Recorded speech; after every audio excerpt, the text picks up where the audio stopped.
খেজুর হয়েছে। রেস্টুরেন্টের মাঝখান দিয়ে একটা গাছ উঠে গেছে, দেখেছো?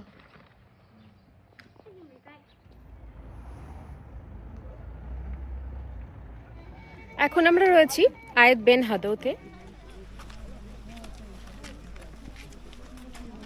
এটা একটা ফোর্টিফাইড ভিলেজ, মানে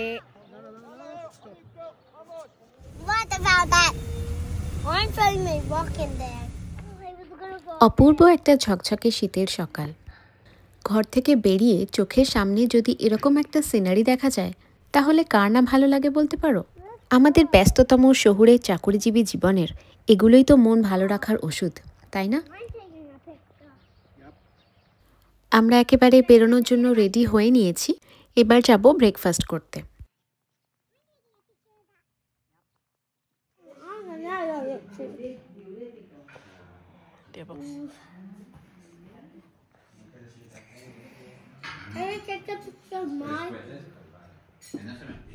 আমাদের হোটেল হারাও এসিসের কমপ্লিমেন্টারি ব্রেকফাস্টে ছিল আজকে অনেক কিছু: ব্রেড, পরোটা, প্যানকেক, অমলেট, দই, চিজ, কফি, জুস ইত্যাদি।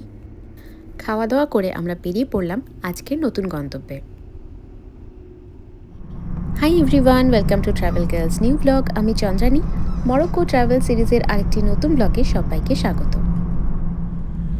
আজকে আমাদের জার্নিটা ছিল হাই অ্যাটলাস পর্বতের উপর দিয়ে। পাহাড়ের উপরেও রাস্তা ভীষণ সুন্দর, আর ততোধিক সুন্দর দুই ধারের সিনারি। এই মরক্কোতে একটা F1 ট্র্যাক আছে।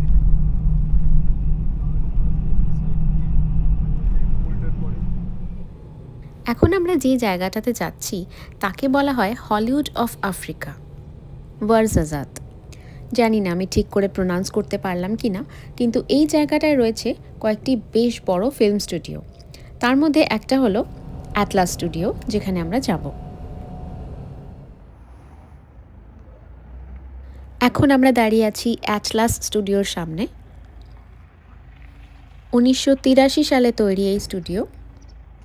দরজার সামনেই রয়েছে অনেকগুলো মিশরীয় স্ট্রাকচার, যার একটা কারণ হতে পারে যে এখানেই শুটিং হয়েছিল বিখ্যাত সিনেমা দ্য মামির। এখানে স্টুডিওর একটা ফ্লোর প্ল্যান দেওয়া রয়েছে। এখানে গাইডেড ট্যুর হয়। স্টুডিওর প্রবেশ মূল্য 80 দিরহাম করে। 1 দিরহাম মানে 8 টাকা 77 পয়সা মতো। 80 দিরহাম মানে তাহলে ওই 700 টাকা মতো পড়বে। আমরা এর ভেতরে ট্যুর করিনি, এই গেট থেকেই একটু যা উঁকিঝুঁকি দিলাম।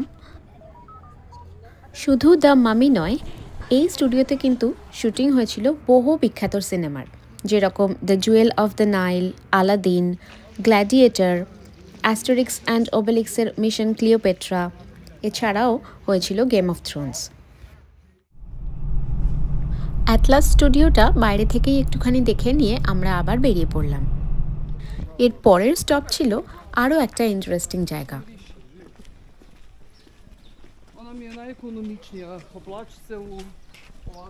গাড়ি আমাদের নামিয়ে দিল। সেখান থেকে কিছুটা হেঁটে যেতে হবে। পথের ধারে নানা রকম দোকান বসে আছে, জামা কাপড়, গয়না। এই যে চলে এসেছি। সামনে যে বিশাল দুর্গটা দেখা যাচ্ছে, এটা কিন্তু শুধু একটা দুর্গ নয়, একটা গোটা গ্রাম। নিচ দিয়ে বয়ে যাচ্ছে রিভার আউনিলা। নদীর উপর দিয়ে ব্রিজটা ক্রস করে আমরা যাব সামনে আয়েদ বেন হাদৌতে। গ্ল্যাডিয়েটর বা দ্য মামি সিনেমার কোনো দৃশ্য চোখের সামনে ভেসে উঠছে কি? গেম অফ থ্রোনসের ফ্যানরা কি চিনতে পারছে জায়গাটা? মরক্কোতে টোটাল 9টি ইউনেস্কো ওয়ার্ল্ড হেরিটেজ সাইট আছে, যার মধ্যে এটি অন্যতম। আমরা গ্রামটা ঘুরে দেখব। এখানে এখনও প্রচুর মানুষ থাকেন, আর এটা মরক্কোর একটা অন্যতম বিখ্যাত ট্যুরিস্ট স্পট। মারাকেশ থেকে খুবই কাছে, তাই এখানে প্রচুর দোকানপাট। লোকাল লোকেরা এখানে মরক্কান ড্রেস, তারপরে নানা রকম সুভেনিয়ার, হাতের কাজের জিনিস, ছবি, এই সমস্ত জিনিস বিক্রি করছে। সাহারা মরুভূমি থেকে মারাকেশ আসার পথে যে ট্রান্স সাহারা ট্রেড রুট বা বাণিজ্য পথ ছিল, সেই রকম একটা জায়গায় অবস্থিত হওয়ায় এটি সেই সময় মূলত ব্যবসায়ীদের যাত্রাপথের একটা বিশ্রামস্থল ছিল। এই ফর্টিফাইড ভিলেজটি বলা হয় প্রায় 11 শতকের বেশি পুরনো, তবে বর্তমানের ঘরগুলোর কোনোটাই 17 শতকের বেশি পুরনো নয়। এখানকার ঘরগুলো কিন্তু পুরো মাটির তৈরি। বিংশ শতাব্দী থেকে এই জায়গাটির গুরুত্ব ধীরে ধীরে হারিয়ে যেতে শুরু করায় বহু মানুষই এখন এই মাটির গ্রাম ছেড়ে কাছে দূরের গ্রামে মডার্ন ঘরবাড়িতে বসতি স্থাপন করে নিয়েছে। এখানে নানা রকম পোস্টার পাওয়া যাচ্ছে এই জায়গায় যে সমস্ত সিনেমার শুটিং হয়েছিল সেগুলোর একটা লিস্টও করে দেওয়া রয়েছে। Lawrence of Arabia, Prince of Persia, the Mummy, Gladiator, the jewel of the Nile ইত্যাদি বহু সিনেমা এবং গেম অফ থ্রোন সিরিজের শুটিং এই দুর্গে হয়েছিল।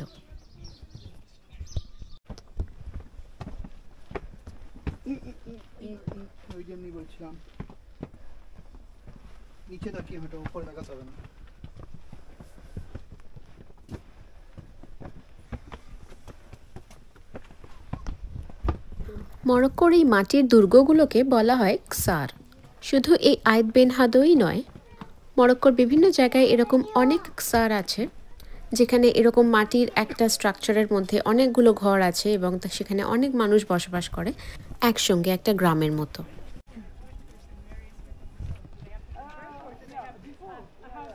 আমরা অনেকটা উপরে উঠে এসেছি আর এখান থেকে ভিউটা কিন্তু দারুণ লাগছে।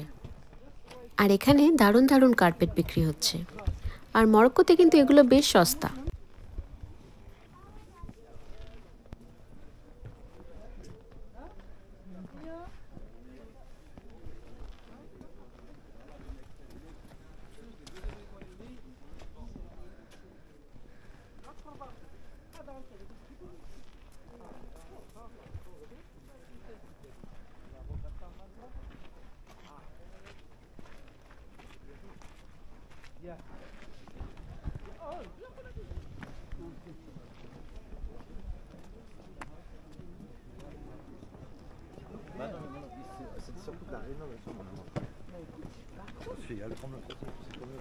আরও উপরে ওঠা যাবে, সিঁড়ি আছে, দেখি কত দূর যাওয়া যায়। উপর থেকে পিছন দিকের ভিউটা এরকম।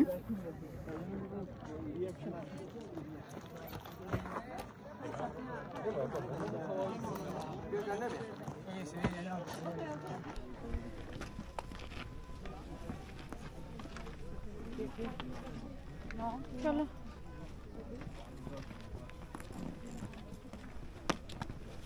নিচে দেখে look down and walk up. এটাই মোটামুটি সব থেকে উপরে, এর থেকে উপরে আর যাওয়ার রাস্তা নেই। নিচে দেখা যাচ্ছে আউনিলা ভ্যালি।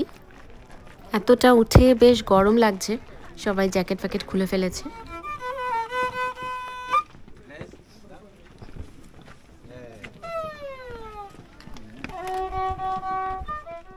এখানে একটা ক্যাফে রয়েছে। মৌলি আর সায়ন এখানে বসে একটু চা খেয়ে নিয়েছিল।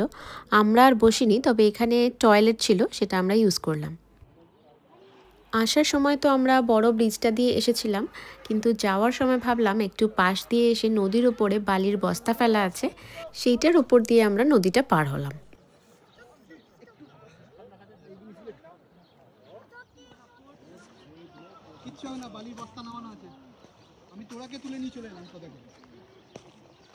জলটা কি পরিষ্কার।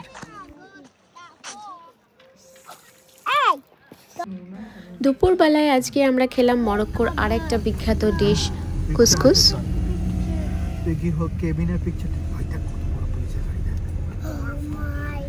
বিকেল বিকেল আমরা পৌঁছে গেলাম মারাকেশ।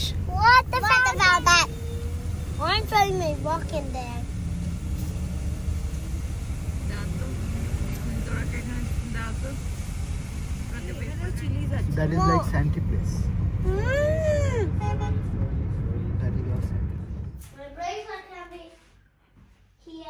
এই হচ্ছে আমাদের মারাকেশের হোটেলের ঘর। এখানে আমরা থাকবো 2 রাত। Which is Shauni's bed? This one. This one? Yes, because I have. This is the big pillow. I like white here, and I like 3 brown pillows. That's my favorite.